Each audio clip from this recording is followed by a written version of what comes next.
Angsa bertelur emas dan penyihir jahat. Di sebuah desa, hiduplah seorang gadis kecil yang tinggal sebatang kara. Yang ia miliki hanyalah seekor angsa mungil yang cantik, peninggalan kedua orang tuanya. Seiring berjalannya waktu, angsa dan gadis kecil itu semakin tumbuh besar. Si gadis sangat menyayangi angsanya.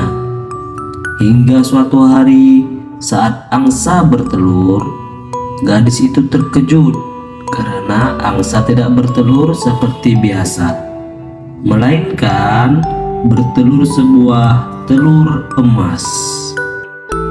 Mengetahui angsa miliknya dapat bertelur emas, gadis itu sangat senang. Ia pun menjual telur emas itu untuk memenuhi kebutuhan hidupnya.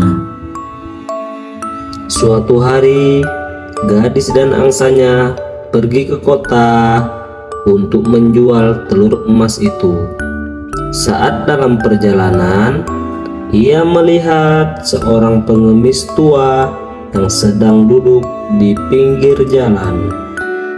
Saat melihat pengemis tua itu, si gadis merasa sangat iba.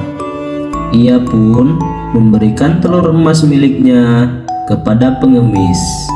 Pengemis tua itu sangat berterima kasih kepada si gadis. Di hari yang lain, si gadis bertemu dengan seorang nenek tua yang sedang menangis. Gerobak miliknya rusak parah karena ditabrak sekumpulan domba. Gadis itu pun merasa iba dan memberikan telur emas miliknya pada nenek tua untuk membeli gerobak yang baru. Cerita gadis yang memiliki angsa bertelur emas tersebar hingga ke penjuru negeri. Seorang penyihir jahat yang mengetahui tentang telur emas itu pun berniat mencari tahu. Penyihir jahat pun menyamar menjadi seorang nenek dan duduk di pinggir jalan. Saat melihat si gadis dan angsanya lewat, ia memanggil gadis itu. "Nak, sudikah kiranya kau membantu nenek? Cucu nenek sedang sakit dan membutuhkan obat," ujar penyihir jahat berbohong. "Baiklah Nek, aku memiliki satu telur dan dapat nenek gunakan untuk membeli obat serta makanan. Semoga cucu nenek lekas sembuh ya Nek," ucap gadis itu. Dan gadis itu pun pergi. Saat penyihir melihat telur angsa pemberian si gadis, penyihir sangat senang karena benar-benar terbuat dari emas. Ia merasa tidak puas dengan hanya memiliki satu telur. Ia menginginkan lebih banyak telur emas dari angsa itu. Penyihir jahat itu pun merencanakan sesuatu. Ia ingin mencuri angsa milik si gadis. Saat malam tiba, penyihir mengendap-endap ke rumah sang gadis untuk mengambil angsa itu. Si gadis yang tengah tidur pulas tidak menyadari bahwa angsanya akan dicuri. Namun, angsa mengetahui bahwa ada seorang penyihir jahat yang hendak membawa pergi dirinya.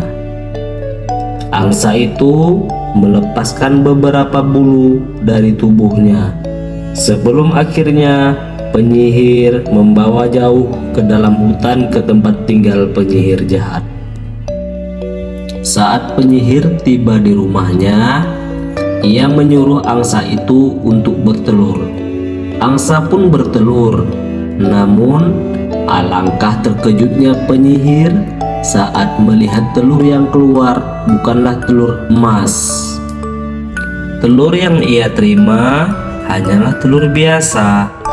Bahkan Saat ia membuka cangkangnya, telur itu adalah telur busuk. Penyihir yang marah mengetahui angsanya tidak bertelur emas, memaksa angsa untuk terus bertelur. Namun, tidak ada satu telur pun yang merupakan telur emas. Semua telur yang dikeluarkan adalah telur busuk. Sang penyihir semakin marah. Ia pun membelah perut angsa itu, berharap menemukan telur emas di dalamnya. Namun, penyihir harus menelan kekecewaan karena tidak ada satu telur emas pun di dalam perut angsa. Saat si gadis mengetahui angsanya telah pergi, ia sangat sedih. Ia mengira sahabatnya itu pergi karena sudah tidak ingin bersamanya lagi. Ia merasa bersalah karena ia mengira angsa telah lelah bertelur dan meninggalkan dirinya. Gadis itu melihat beberapa helai bulu angsa tergeletak. Ia pun mengambil bulu-bulu angsa itu dan menyimpan bulu angsa itu baik-baik karena hanya itu yang dapat mengingatkan dirinya pada angsa yang telah bersamanya sejak lama. Bulu-bulu itu disimpannya di dalam sebuah kotak. Keesokan harinya, saat si gadis membuka kotak yang berisi bulu angsa, ia terkejut karena bulu angsa itu sudah berubah menjadi beberapa helai kain. Si gadis yang keheranan mengambil kain itu. Saat menyentuhnya, ia merasa seperti tengah menyentuh angsa miliknya yang hilang. Ia pun menenun kain itu untuk menjadikannya sebuah baju. Setelah berhasil membuat sebuah baju, ia kembali membuka kotak tempat menyimpan bulu angsa. Alangkah terkejutnya ia karena kembali mendapati kain yang lembut seperti bulu angsa di dalam kotak. Begitu setiap harinya, gadis itu akhirnya menjadi pembuat dan penjual baju. Karena setiap ia membuka kotak, ia mendapat kain yang lembut seperti bulu angsanya. Oke, mungkin sampai di sini cerita kita kali ini. Buat teman-teman yang suka dengan ceritanya, jangan lupa subscribe, like, comment, and share. Oke, sampai jumpa di cerita selanjutnya.